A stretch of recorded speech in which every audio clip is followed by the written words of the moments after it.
Hello students, in the last lecture we were talking about the various methods used for concentration of ore. We have talked about hydraulic washing, second magnetic separation, and third is your froth stabilization. ठीक है, froth flotation process.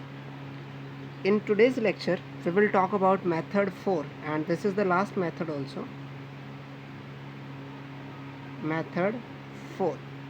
What is method 4? This method 4 is called leaching.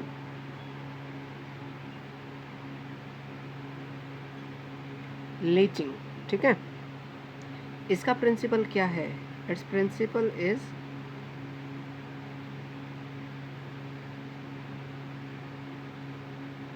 solubility of metal in any given solvent. कि आपके पास कोई solvent given है, उस solvent के अंदर कोई मेटल कितनी सॉल्युबल है, ठीक है, उस दैट इज़ द प्रिंसिपल. ठीक है. अब ये कहाँ यूज़ किया जाता है? मोस्ट ऑफ द टाइम कि आप एक सॉल्वेंट लेंगे और एक मेटल लेंगे, impurities must not be soluble with solvent. ठीक है, सिर्फ और सिर्फ मेटल सॉल्युबल होनी चाहिए, तभी ये प्रोसेस काम करेगा. जैसे used in case of aluminium. ठीक है, used in the case of aluminium, gold है, सिल्वर है. ठीक है, इनके केस में हम लोग इसका यूज़ करते हैं. जैसे अगर कोई मुझे कहे कि भाई explain the leaching of alumina from bauxite. Leaching of alumina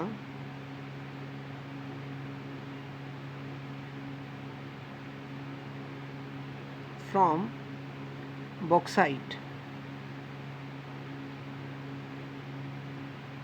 अच्छा, bauxite क्या होता है? Bauxite is ore of aluminium. ठीक है, मतलब ये एल्यूमिनियम की वो फॉर्म है जिसमें से आप मेटल को इजीली और इकोनॉमिकली एक्सट्रैक्ट आउट कर सकते हो. तो इसके लिए देखें, सॉल्वेंट जो हम यूज़ करते हैं, सॉल्वेंट इज़ NaOH. NaOH. यहाँ पर कुछ स्टेप लगे होते हैं. ठीक है, और वो स्टेप क्या क्या है देखें. इसमें जो सबसे पहला स्टेप है, अच्छा बॉक्साइट के अंदर पहले सुन लीजिए कि आपके पास इम्प्योरिटीज़ क्या क्या होती हैं. इम्प्योरिटीज़ इन बॉक्साइट, इम्प्योरिटीज़ इन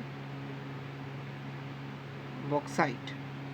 पहला होता है हमारे पास आयरन ऑक्साइड.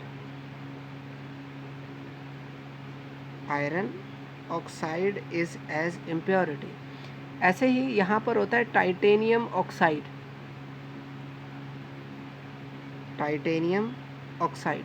और इसके अलावा एक और होता है हमारे पास, वो होता है सिलिकॉन का ऑक्साइड. तो ये तीनों ही ऑक्साइड हमारे पास क्या होते हैं एज इम्प्योरिटी. ये तीनों ही NaOH के साथ कोई रिएक्शन शो नहीं करते. इवन कुछ केसेस में क्या होता है कि सिलिकॉन जा सकता है लेकिन एल्यूमिनो सिलिकेट बन जाता है, वो आसानी से डिकम्पोज कर जाता है. ठीक है, वो भी मैं आपको एक्सप्लेन करूँगा कैसे. लेकिन फ़िलहाल हमारे मेन फोकस में क्या रहेगी? एल्यूमिनियम रहेगी. एल्यूमिनियम के लिए हम लोग क्या करते हैं कि बॉक्साइट में जो एल्यूमिनियम होता है वो होता है Al2O3 की फॉर्म में, यानी कि ये क्या है? बॉक्साइट है.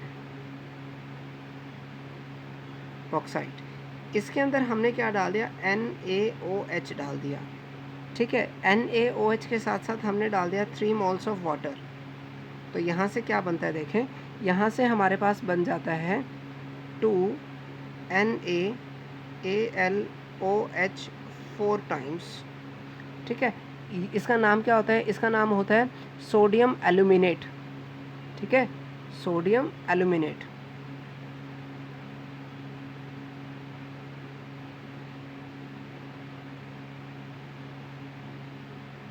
Sodium aluminate. और सोडियम एल्यूमिनेट के साथ साथ यहाँ पर कुछ अमाउंट में सोडियम सिलिकेट भी बन जाता है. and few amount of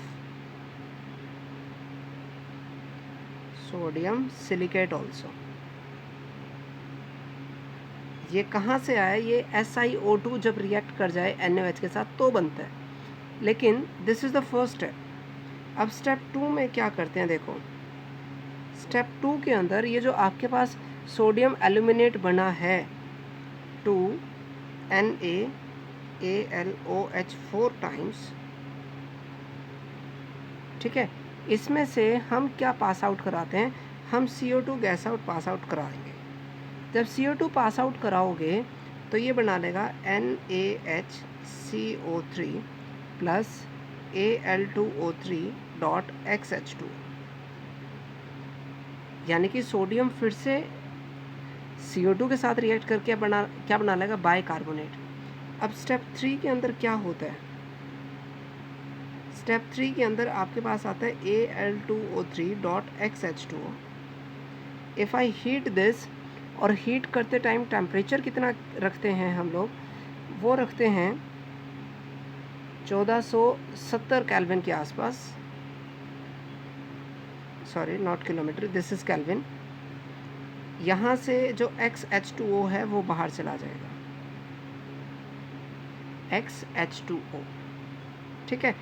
तो कई बार क्या होता है कि वो आपसे पूछता है कि भाई बताओ आपके पास जो लीचिंग प्रोसेस है बॉक्साइट के केस में क्या एडवांटेज है, ठीक है।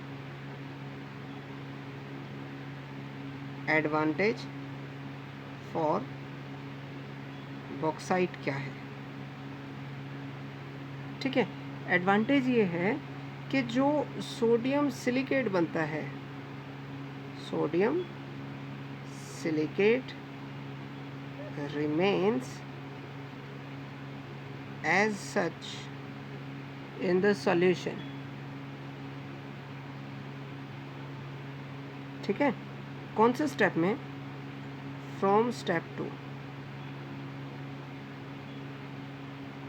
के स्टेप 2 के अंदर। स्टेप 2 क्या था देखो, स्टेप 2 था कि CO2 है, NaHCO3 बना था, यहाँ पर क्या था? सोडियम सिलिकेट भी बना था। जैसे सोडियम एल्यूमिनेट बना था, सोडियम सिलिकेट भी बना था।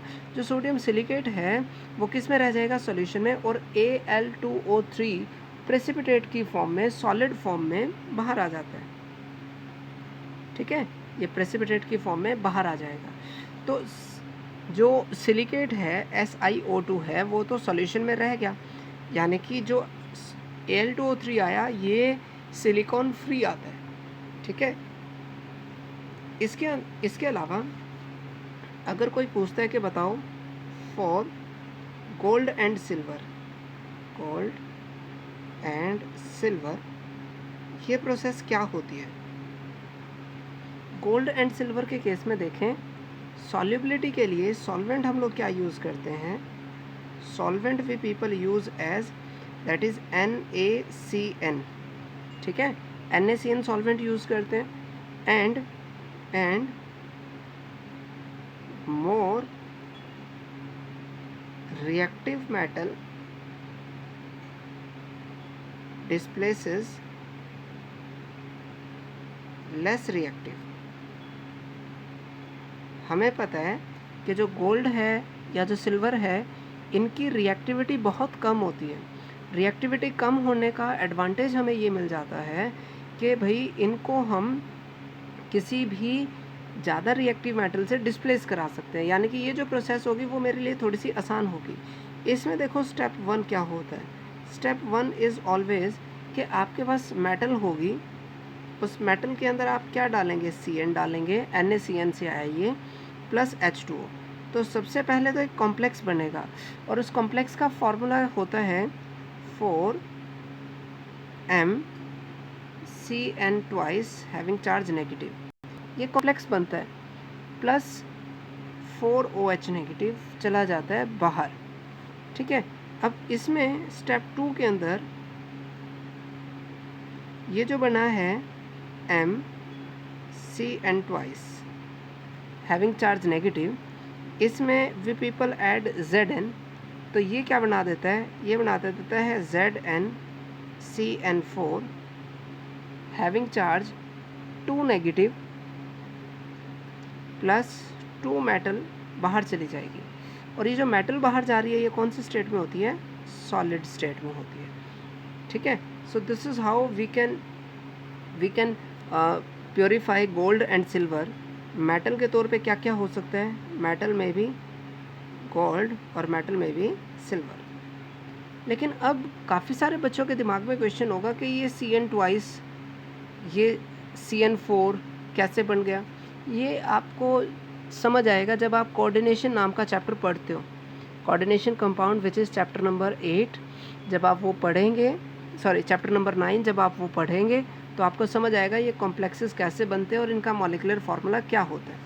सो this was about your concentration of ore. तो अब तक हम क्या कर रहे थे, सिर्फ उसको कंसंट्रेट कर रहे थे इन द सेंस कि हम उसमें से इम्प्योरिटीज़ को हटा रहे थे। ठीक है, अब यहाँ से जो कंसंट्रेशन के बाद आपको मिलता है इस फॉर्म से हम क्रूड मेटल निकालते हैं। यानी कि जो सेकंड स्टेप है, step 2 of extraction, step 2 of extraction, वो क्या है, वो है extraction of crude metal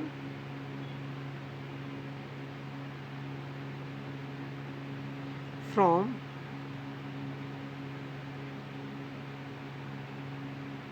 concentrated ore।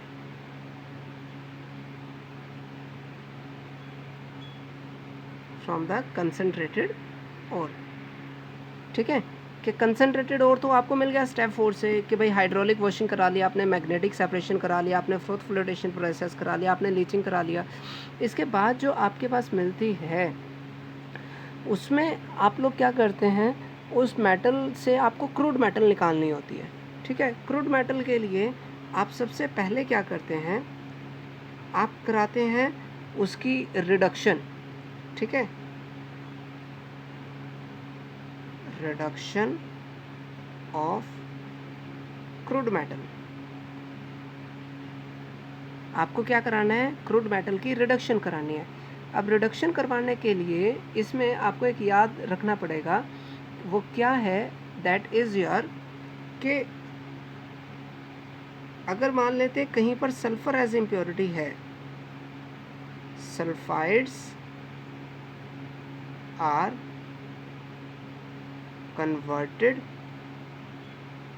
into oxide before reduction। कि अगर सल्फर एज इम्प्योरिटी है तो पहले उसको किस में कन्वर्ट करो, ऑक्साइड में कन्वर्ट करो। Why, because it is easy to reduce oxide then sulphides. के सल्फाइड के कंपैरिजन में ऑक्साइड्स की रिडक्शन जो है वो आसान होती है। इसलिए जब भी सल्फर एज इम्प्योरिटी होगा तो सबसे पहले आप उस सल्फाइड को किस में कन्वर्ट करेंगे आप उसको ऑक्साइड में। ठीक है, यानी कि जो रिडक्शन ऑफ क्रूड मेटल है इसके फर्दर 2 स्टेप हैं। पहला स्टेप है कि conversion to oxide, conversion to oxide, और सेकंड स्टेप है रिडक्शन टू मेटल। कि पहले आपको क्या करना है, ऑक्साइड में कन्वर्ट करना है, और जैसे ही ऑक्साइड बन जाएगा उसको आपको किस में कन्वर्ट कर देना है, उसको आपको रिडक्शन करा देनी है। जैसे रिडक्शन कराओगे आपके पास क्रूड मेटल बन जाएगी। लेकिन मैं फिर से याद दिला दूं कि ये जो क्रूड मेटल बनेगी यहाँ से भी आपको प्योर चीज़ें नहीं मिलेगी, आपको उसको फर्दर प्रोसेस करना पड़ेगा।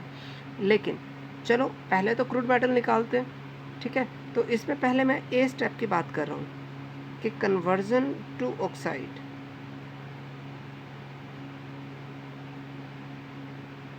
जो कन्वर्जन टू ऑक्साइड है इसके हमारे पास 2 अलग अलग प्रोसेसेस होते हैं। पहला जिसको हम लोग बोलते हैं कैल्सिनेशन, दूसरा जिसको हम लोग बोलते हैं रोस्टिंग। एक हो गया कैल्सिनेशन और दूसरा क्या हो गया, रोस्टिंग। कैल्सिनेशन क्या होता है, इसके अंदर हम लोग क्या करते हैं, इन्वॉल्व्स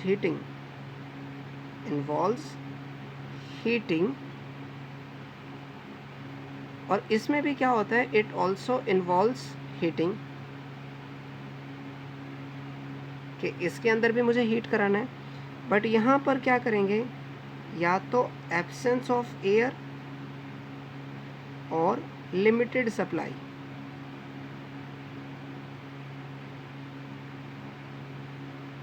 ठीक है, जबकि रोस्टिंग के अंदर क्या होगा, रोस्टिंग के अंदर एक्सेस ऑफ एयर होने वाला है। ठीक है, कैल्सिनेशन कब लगाना है, व्हेन easily removable impurities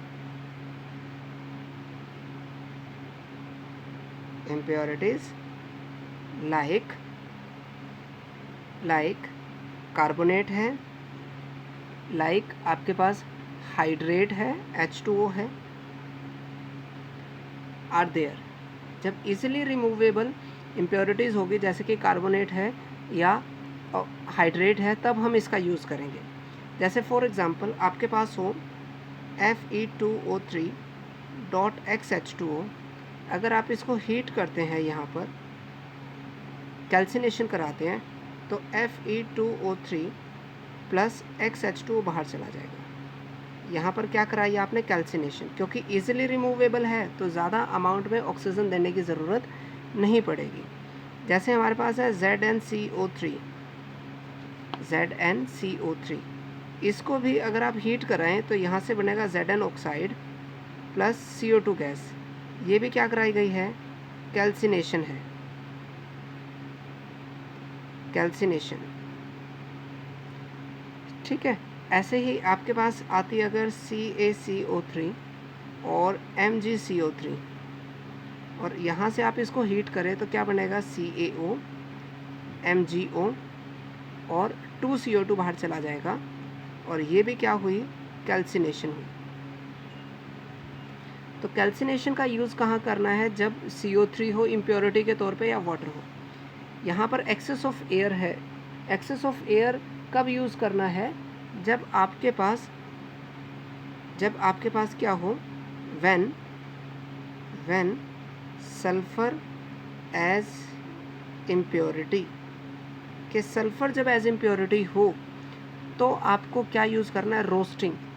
जैसे फॉर एग्ज़ाम्पल आपके पास था ZnS प्लस O2, तो देखो ऊपर एक बार दोबारा से ध्यान दो कि जब sulphide are converted into oxides, कि ZnS है तो ज़्यादा ऑक्सीजन डालना पड़ेगा ताकि सल्फ़र की जगह क्या आ जाए, ऑक्सीजन, और sulphur goes out in the form of SO2। इसको हम लोग क्या बोलते हैं, roasting, that is your roasting. फिर से देखो कि आपके पास था PbS, आप डाल देते इसके अंदर O2, क्या बनाता, PbO प्लस SO2, ये भी क्या होती, रोस्टिंग। या आपके पास था 2Cu2S प्लस 3O2, ये आपको देता 2Cu2O प्लस SO2, ये भी क्या है, रोस्टिंग। ये सब किसके एग्जाम्पल है, रोस्टिंग के है। तो इन दोनों में ही, चाहे आप कैल्सिनेशन का एग्जाम्पल लो, चाहे आप रोस्टिंग का एग्जाम्पल लो, आपको एक बात कॉमन देखने को मिलेगी, और वो ये होगी कि दोनों में जो फाइनल प्रोडक्ट है वो क्या है, ऑक्साइड है। ठीक है, वो क्या है, ऑक्साइड है।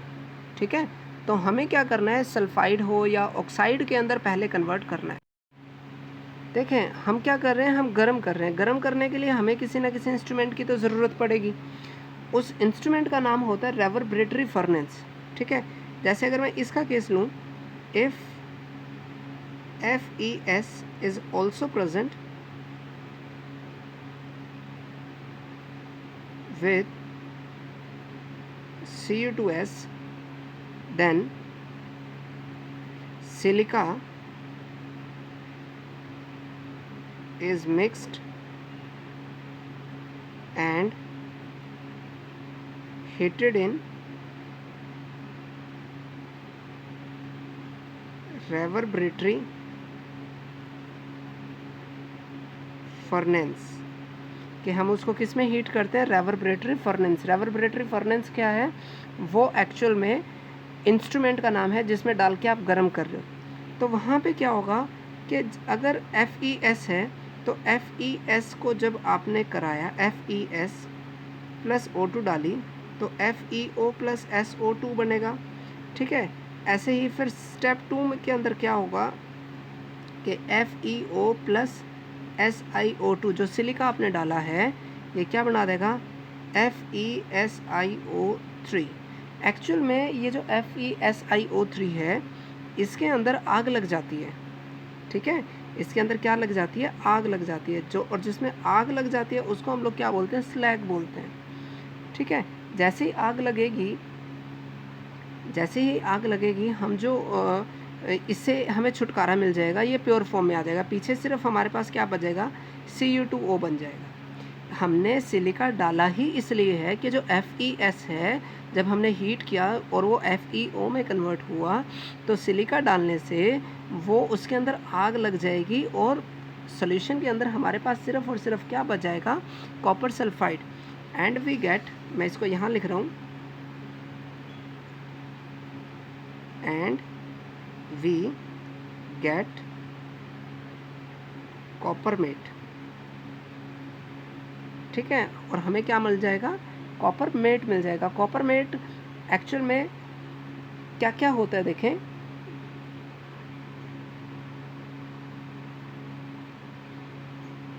कॉपरमेट मिलेगा ही तब आपको जब CuS और FeS, ठीक है, CuS और FeS इकट्ठे हो, विच कंटेन्स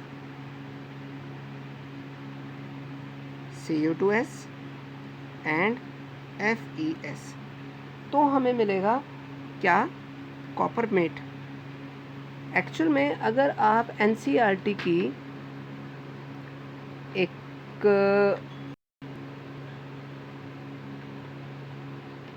चलिए इसने कॉपरमेट नहीं बता रखा है NCERT ने, बट कॉपरमेट हम लोग उसी को बोलते हैं।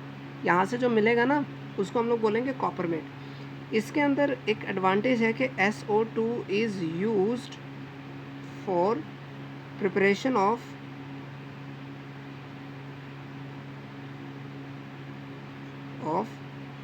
H2SO4, कि हम लोग इस SO2 जो निकल रही है यहाँ पर, ये जो SO2 निकली, ठीक है, या कहीं पर भी SO2 निकलती है तो उसका यूज़ करके हम क्या कर सकते हैं, H2SO4 की फॉर्मेशन कर सकते हैं। ठीक है, तो आज हमने क्या सीखा, आज हमने सीखा कि भाई लीचिंग क्या होती है, और हमने सीखा कि जो कंसंट्रेशन ऑफ ओर के बाद आपको जो मेटल मिलेगी उसको आप क्रूड मेटल में कैसे कन्वर्ट करेंगे। क्रूड मेटल में कन्वर्ट करने का जो सबसे पहला स्टेप है वो है कि आप उसको ऑक्साइड में कन्वर्ट करेंगे। ऑक्साइड में कन्वर्ट करने के लिए या तो कैल्सिनेशन करानी पड़ेगी या फिर रोस्टिंग करानी पड़ेगी। दोनों ही प्रोसेसेस क्या है, हीटिंग है। एक में लिमिटेड सप्लाई ऑफ एयर है, दूसरे में एक्सेस ऑफ एयर है। कौन सी कहाँ यूज़ करनी है डिपेंड करता है कि आपके पास इम्प्योरिटी कैसी है। ठीक है, अगर इम्प्योरिटी है CO3, अगर इम्प्योरिटी है H2O, तो क्या होगा, तो आप कैल्सिनेशन यूज़ करेंगे। लेकिन अगर इम्प्योरिटी है क्या, सल्फ़र, तो आप क्या यूज़ करेंगे, रोस्टिंग यूज़ करेंगे। ठीक है, बस इसमें एक एडिशनल पॉइंट या एक एडिशनल क्वेश्चन ये पूछा जाता है कि कॉपरमेट के टाइम पर, फॉर द प्रिपरेशन ऑफ कॉपरमेट, हम लोग क्या करते हैं, सिलिका मिक्स करते हैं। क्यों मिक्स करते हैं कि जो सिलिका होगा, कॉपरमेट के अंदर दो चीज़ें हैं, एक Cu2S और FeS, दोनों जब चीज़ें होंगी वहाँ से कॉपरमेट निकलता है। तो जो Cu2S है वो तो कन्वर्ट होगा Cu2O में, जो मुझे रिक्वायर्ड है, लेकिन आयरन की रिक्वायरमेंट नहीं है, तो उसको हटाने के लिए हम लोग क्या डालते हैं, सिलिका डालते हैं। ठीक है, वैसे आयरन के अंदर आग नहीं लगती, लेकिन जैसे वो सिलिका के साथ जुड़कर सिलिकेट बनाएगा उसके अंदर आग लग जाएगी। ठीक है, तो आज हमने सीखा कि किसी ही मेटल के ओर को ऑक्साइड में कैसे कन्वर्ट करना है। नेक्स्ट वीडियो में हम क्या सीखेंगे, नेक्स्ट वीडियो में हम सीखेंगे कि भाई उसको उसकी रिडक्शन कैसे करानी है, ठीक है। So this is all for the day. मिलते हैं next time with some more interesting lecture. Till then, goodbye, best wishes, and don't forget to like, share and subscribe my videos.